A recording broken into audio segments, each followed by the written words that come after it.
ജനിതക തകരാറിനെ തുടർന്ന് ചികിത്സ തേടുന്ന മലപ്പുറം എടരിക്കോട് സ്വദേശിയായ 1 വയസ്സുകാരന് വേണ്ടി ഒരുമിക്കുകയാണ് നാടൊന്നാകെ. മൂത്രസഞ്ചി തുറന്നിരിക്കുന്ന ബ്ലാഡർ എക്സ്ട്രോഫി എന്ന അവസ്ഥയോട് മല്ലിടുന്ന ദേവർഷിന് അടിയന്തര ശസ്ത്രക്രിയ നടത്താൻ വേണ്ടത് 15 ലക്ഷം രൂപയാണ്.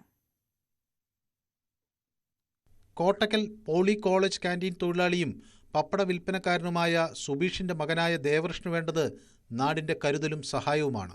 ബ്ലാഡർ എക്സ്ട്രോഫി ബാധിതനായ ഈ കുഞ്ഞിന്റെ മൂത്രസഞ്ചി തുറന്നിരിക്കുന്നതിനാൽ മൂത്രം സംഭരിക്കാനാവില്ല. മൂത്രം ചോരുന്നത് തടയാൻ ശസ്ത്രക്രിയ ആവശ്യമാണ്.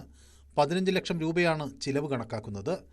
അടിയന്തരമായി ശസ്ത്രക്രിയ നടത്തേണ്ടതുണ്ട്. ഈ സാഹചര്യത്തിലാണ് ചികിത്സാ സഹായ സമിതി രൂപീകരിച്ചിരിക്കുന്നത്. 6 ലക്ഷത്തോളം രൂപ വന്നു. ഇനി 2 ഓപ്പറേഷനും കൂടി ഉണ്ട്. അത് 15 ലക്ഷം രൂപയോളം വേണം. ഇനിയുള്ള ഓപ്പറേഷൻ 2 ഓപ്പറേഷൻ വേണമെന്ന് പറഞ്ഞത്.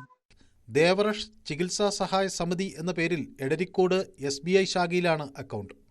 ഗൂഗിൾ പേ വഴിയും QR കോഡ് വഴിയുമാണ് ഫണ്ട് സമാഹരണം. ഇതിനു പുറമെ പോളി കോളേജ് NSS യൂണിറ്റിന്റെ നേതൃത്വത്തിൽ ജില്ലയിൽ വിവിധ കേന്ദ്രങ്ങളിൽ ധനസമാഹരണം നടത്തുന്നുണ്ട്.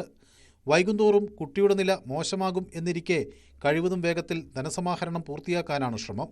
ന്യൂസ് 18 മലപ്പുറം.